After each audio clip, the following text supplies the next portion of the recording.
A paz dos seus irmãos, eu sou o presbítero Marcelo, da Igreja Assembleia, e tenho uma palavrinha para dividir com os irmãos, tá? A palavra fica em Jeremias, capítulo 32. O título fala dessa forma: a promessa e o sinal da restauração de Israel e de bênçãos espirituais. Antes de passar essa palavra, eu quero fazer uma oração para que Deus venha abençoar a tua vida, para que Deus venha abrir o teu coração, para que essa palavra venha estar dentro do teu coração. Amém? Soberano Deus e eterno Pai, Deus Todo-Poderoso, a Ti é a quem eu clamo, Pai, e venho te pedir pela Tua misericórdia que o Senhor venha colocar as Tuas mãos sobre a minha cabeça, que o Senhor venha colocar as Tuas mãos sobre o meu coração, que essa palavra venha diretamente do Espírito Santo, Pai, aos corações que estão vendo este vídeo, ó Deus Todo-Poderoso. No nome santo, grandioso e poderoso do Senhor Jesus Cristo de Nazaré, é o que eu já te peço e já te agradeço. Amém e graças a Deus. Vamos lá, irmãos. A palavra de Deus diz assim, no capítulo 32 de Jeremias: a palavra que veio a Jeremias da parte do Senhor no ano 10º de Zedequias, rei de Judá. Este ano foi o ano 18º de Nabucodonosor. Cercava, porém, então o exército do rei de Babilônia a Jerusalém, e Jeremias, o profeta, estava encerrado no pátio da guarda que estava na casa do rei de Judá. Porque Zedequias, rei de Judá, o tinha encerrado, dizendo: por que profetizas tu, dizendo: assim diz o Senhor, eis que entrego esta cidade na mão do rei de Babilônia, e ele tomará, e Zedequias, rei de Judá, não escapará das mãos dos caldeus, mas certamente será entregue na mão do rei de Babilônia, e com ele falará boca a boca, e os seus olhos verão os dele. E ele levará Zedequias para a Babilônia, e ali estará até que eu o visite, diz o Senhor. E ainda que pelejeis contra os caldeus, não ganhareis. Disse, pois, Jeremias: veio a mim a palavra do Senhor, dizendo: eis que Hananel, filho de Salum, teu tio, virá a ti, dizendo: compra para ti a minha herdade, que está em Anatote, pois tens o direito de resgate para comprá-la. Veio, pois, a mim Hananel, filho de meu tio, segundo a palavra do Senhor, ao pátio da guarda, e me disse: compra agora a minha herdade, que está em Ananote, na terra de Benjamim, porque teu é o direito de herança, e tens o resgate. Compra para ti. Então entendi que isto era a palavra do Senhor. Comprei, pois, a herdade de Hananel, filho de meu tio, a qual está em Ananote, e pesei-lhe o dinheiro 16 ciclos de prata. Pulando aqui para o versículo 28 do capítulo ainda 32, fala assim: portanto, assim diz o Senhor: eis que eu entrego esta cidade nas mãos dos caldeus e na mão de Nabucodonosor, rei de Babilônia, e toma-la-á.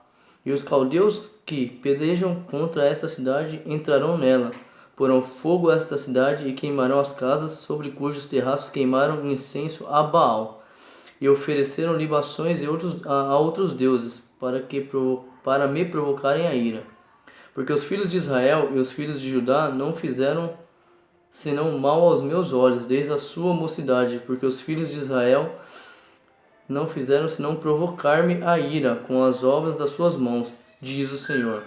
Porque para minha ira e para o meu furor,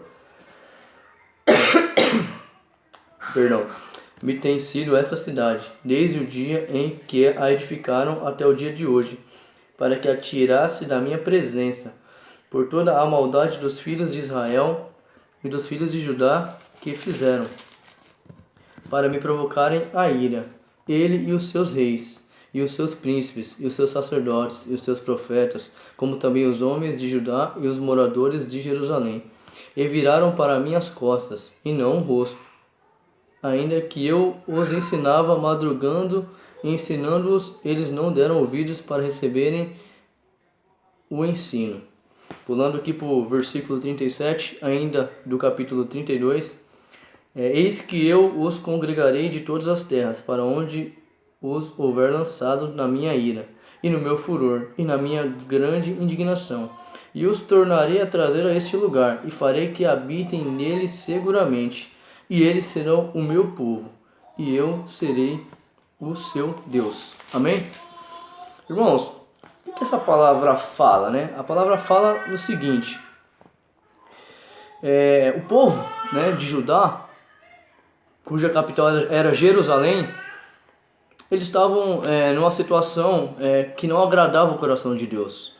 Porque eles estavam oferecendo sacrifícios a Baal, eles estavam adorando a outros deuses, né, a deuses estranhos.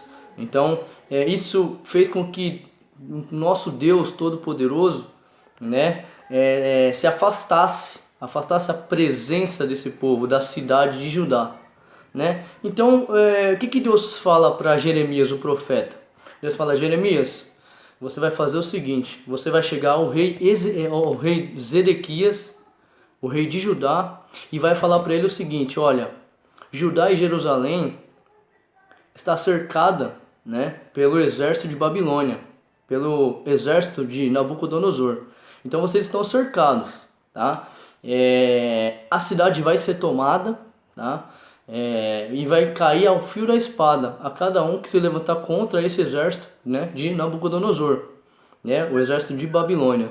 E aí Jeremias, o que Jeremias fala? Jeremias chega no rei Zedequias e fala: e você será levado para a Babilônia também, né?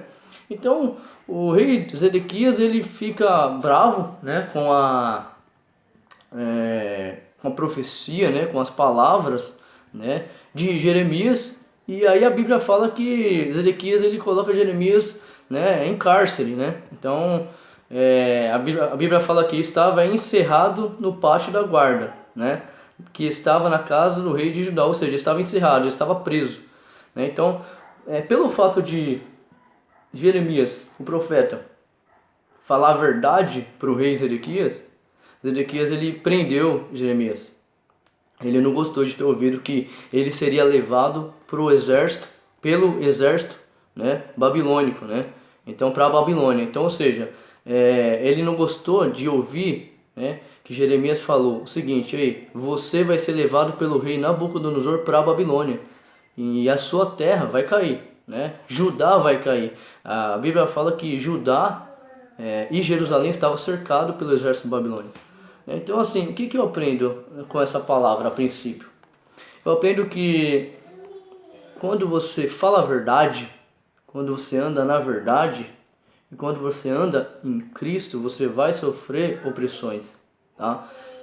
Muitas das vezes até de pessoas que não são pessoas más, né? Mas pessoas aí que até então não vão aceitar a verdade, né? Então, assim, Jeremias chega ao rei Zedequias e fala: olha, você vai ser preso, tá? Você vai ser levado para a terra de Babilônia. Zedequias, ele não gosta da verdade. Há um ditado que fala que a verdade dói, né?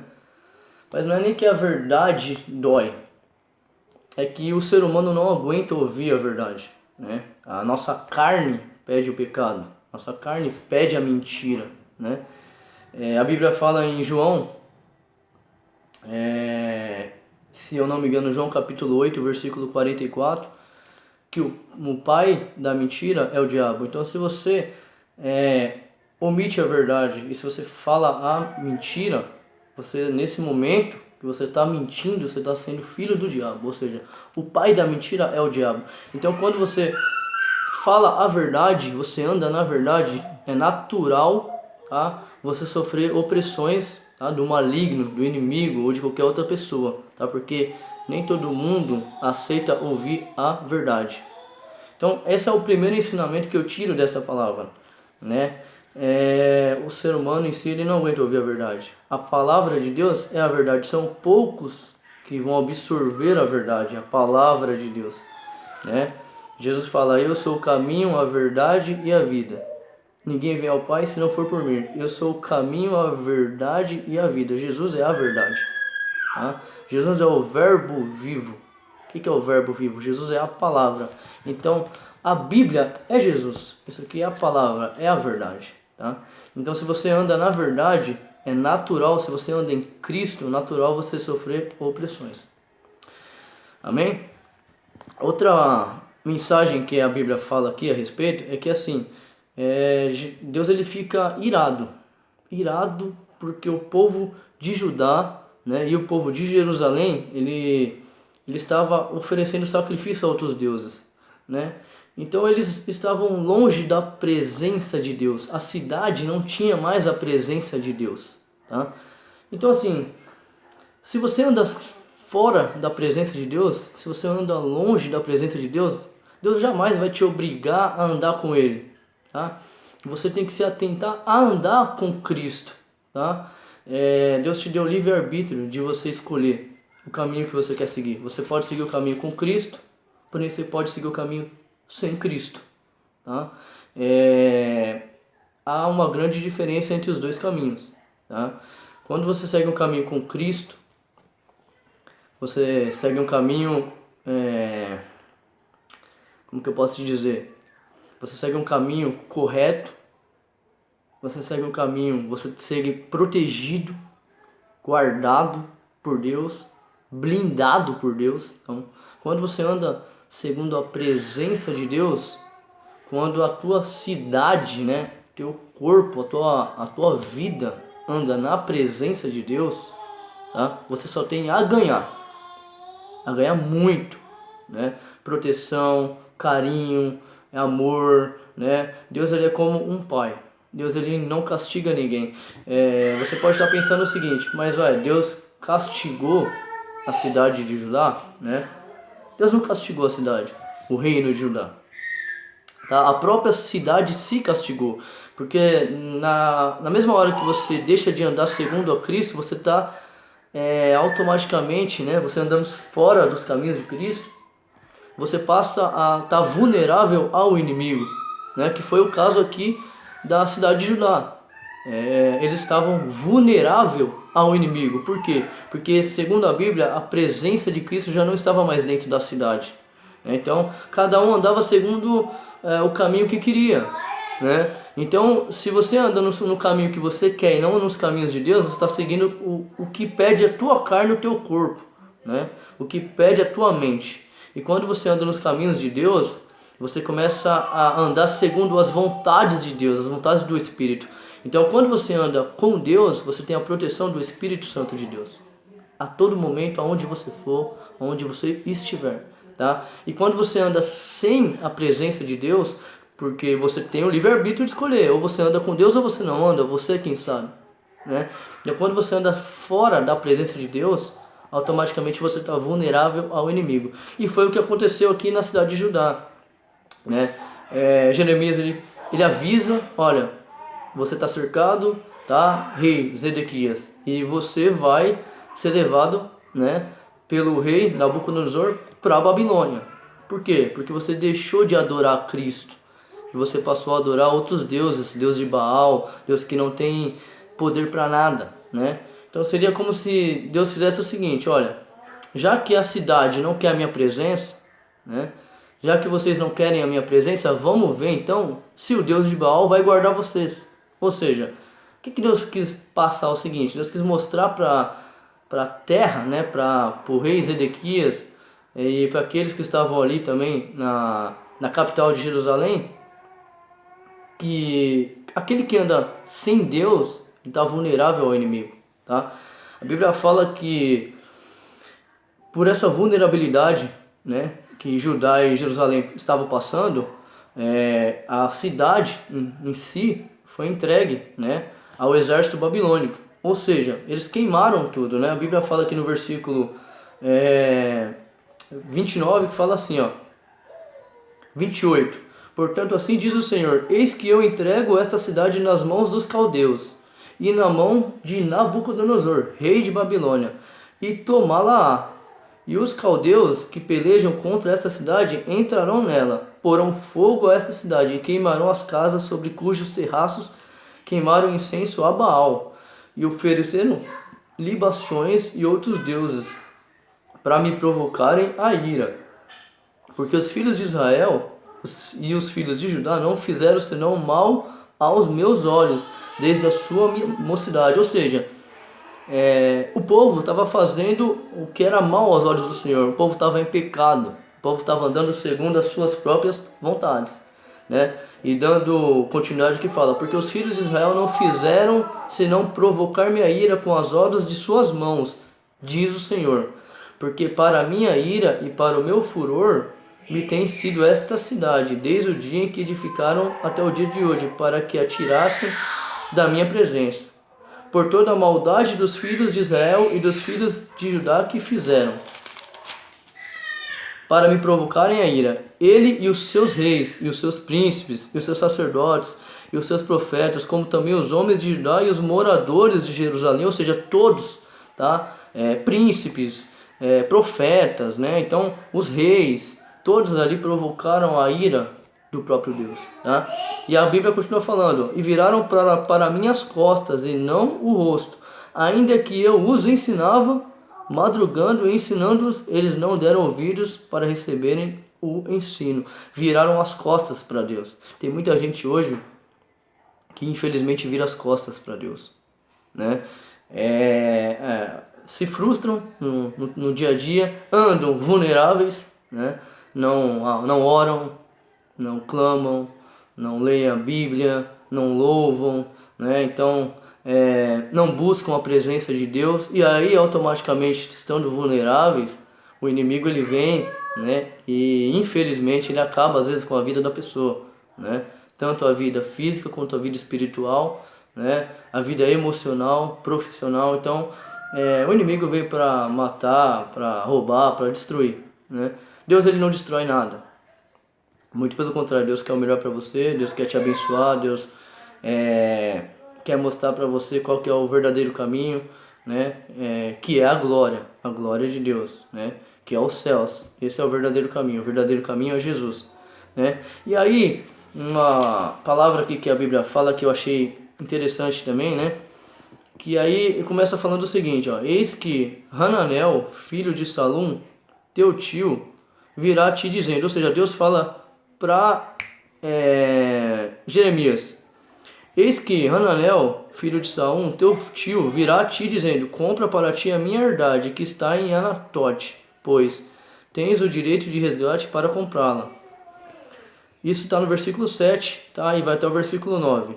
Versículo 8 agora. Veio, pois, a mim Hananel, filho de meu tio, segundo a palavra do Senhor, ao pátio da guarda, e me disse: compra agora a minha herdade, que está em Ananote, na terra de Benjamim, porque teu é o direito de herança, e tens o resgate. Compra para ti. Então entendi que isto era a palavra do Senhor. Comprei, pois, a herdade de Hananel, filho do meu tio, a qual está em Anatote, e pesei-lhe o dinheiro 16 ciclos de prata.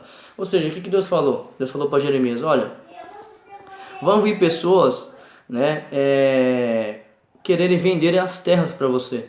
Então você compra a terra, mesmo que o pessoal, né, mesmo que os babilônicos venham colocar fogo em tudo, né, queimar, destruir, é para comprar a terra. Deixa comprado, tá? Guarda, né, o comprovante da compra da terra, porque que Deus vai fazer depois? A Bíblia fala aqui no versículo 37, tá? Jeremias capítulo 32, versículo 37. E eis que eu os congregarei de todas as terras, para onde os houver lançado da minha ira, e no meu furor, e na minha grande indignação, e os tornarei a trazer a este lugar, e farei que habitem nele seguramente, e eles serão o meu povo, e eu serei o seu Deus. Ou seja, o que Deus faz? O que Deus fala? Né? Por mais que o povo entortou o caminho, por mais que o povo entrou em pecado, que o povo começou a fazer as próprias vontades, né? Que o povo estava fazendo o que era mal aos olhos do Senhor, sacrificando animais para Baal, né? Fazendo altos tipos de sacrifícios a deuses estranhos, né? Deus ele deixou com que o povo caminhasse por si próprio, né? Ele deixou de proteger aquele povo, tá? Deus não castigou. Deus ele simplesmente se afastou daquele povo. Automaticamente, né, o inimigo ele vai se aproximar, porque se você tem Deus contigo, o inimigo ele vai passar longe, tá? é tiro e queda. Quando você tem Deus junto contigo, o inimigo passa longe. Satanás, ele treme na presença de Deus, tá? Então ele passa longe, você está bem guardado e bem protegido. Mas quando você deixa de andar segundo a palavra de Deus, segundo as obras que Deus quer que você faça, que você execute, quando você deixa de andar segundo o Espírito Santo de Deus, você está vulnerável. Você é vulnerável, Deus, ele deixa você caminhar para onde você quiser. Essa seria aquela palavra do filho pródigo, né?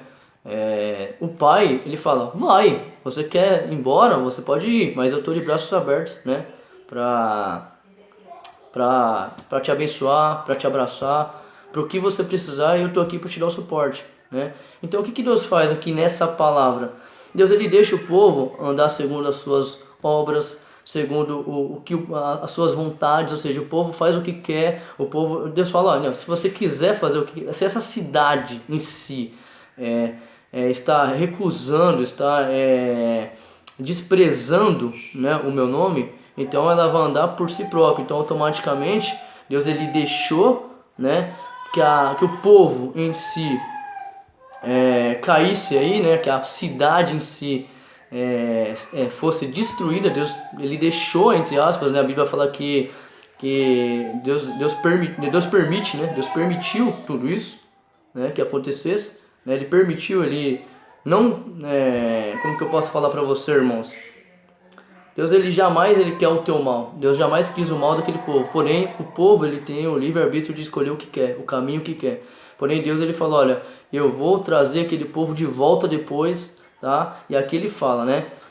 E os tornarei a trazer a este lugar e farei que habitem nele em segurança. E eles serão o meu povo e eu serei o seu Deus. Ou seja, Deus, ele vai perdoar aquele povo, vai trazer aquele povo de volta, né? A Bíblia fala, né? E farei que habitem nele seguramente, naquela terra. Então, ou seja, Jeremias, ele já começou a comprar algumas terras, mesmo sabendo que o povo babilônico ia destruir as terras, né? Ia destruir casas, ia pôr fogo em tudo. Jeremias já comprou aquela terra porque Deus já tinha falado para ele, esse povo, essa terra vai cair e esse povo vai estar na mão, né, de Nabucodonosor. Porém eu vou resgatá-los, eu vou perdoá-los, né, e vou trazê-los de volta para Jerusalém. E aí eles serão o meu povo e eu serei o seu Deus. O que eu aprendo nessa palavra? Eu aprendo que Deus jamais desiste de você. Tá? Você pode estar frustrado, você pode estar triste, bravo, né, angustiado. Você pode nesse momento estar passando por lutas, né? Satanás, ele pode estar querendo destruir a tua vida. Mas eu quero que você saiba o seguinte, que Deus jamais desiste de você, tá? Deus, ele está de braços abertos para receber você de volta a qualquer momento que você quiser, a qualquer momento que você decidir, olha, eu quero voltar para os caminhos de Cristo. Deus está de braços abertos esperando que você volte para os caminhos de Cristo, para os caminhos de Deus, tá? Jesus te ama, tá? Você talvez não consiga ser fiel a Deus, mas Deus é totalmente fiel a você. O amor que Deus tem pela tua vida é um amor infinito, tá? Deus deu o Filho dele pela tua vida. Deus deu Jesus na cruz do Calvário por você, por mim, por todos nós. Então, Deus jamais vai desistir da tua vida, tá? Deus, ele é um pai que, se for possível, ele vai disciplinar o filho, tá? Mas Deus está sempre de braços abertos esperando você, esperando que você venha se reconciliar com Ele, tá? Deus é o Deus de perdão, tá? Então Deus sempre perdoa. Deus perdoou esse povo, por mais que esse povo estava andando segundo o pecado, segundo a carne, segundo as suas próprias vontades. Deus perdoou. Deus já estava preparando no futuro a volta desse povo, né, para ensiná-los qual que é o verdadeiro caminho da salvação, que é andar segundo o Espírito Santo de Deus, que é andar segundo a Cristo, que é ser cristão, tá? Então, o que eu tenho para falar para os irmãos? Que Deus abençoe a cada um que vê esse vídeo, tá? Entregue a tua vida a Jesus o quanto antes, tá? Estamos aí vivendo os últimos tempos, tá? Entrega a tua vida. Se você já tem Cristo na tua vida, porém se desviou do caminho, assim como esse povo de Judá, tá? Eu quero que você saiba que Deus, que Jesus e que o Espírito Santo, a Trindade, os santos estão de braços abertos para recebê-lo de volta. Amém? Irmãos, curtem esse vídeo, tá? Se inscrevam no canal para que essa palavra venha se chegar a mais pessoas, isso é importante, tá? Espero que essa palavra tenha adentrado dentro do coração de cada um que está vendo esse vídeo, tá? Que Deus o abençoe, que Deus o guarde e que Deus venha dar mais alguma oportunidade ou diversas oportunidades a cada um de nós para que a gente venha se arrepender dos nossos pecados, dos nossos erros e das nossas falhas e que a gente venha conseguir obter o perdão do Todo-Poderoso, do Deus Santo. Amém? Que Deus abençoe a todos, tá? E eu agradeço muito, né, pela oportunidade de estar aqui, poder estar passando essa palavra para cada um dos irmãos. Amém? Que Deus os abençoe e até uma próxima.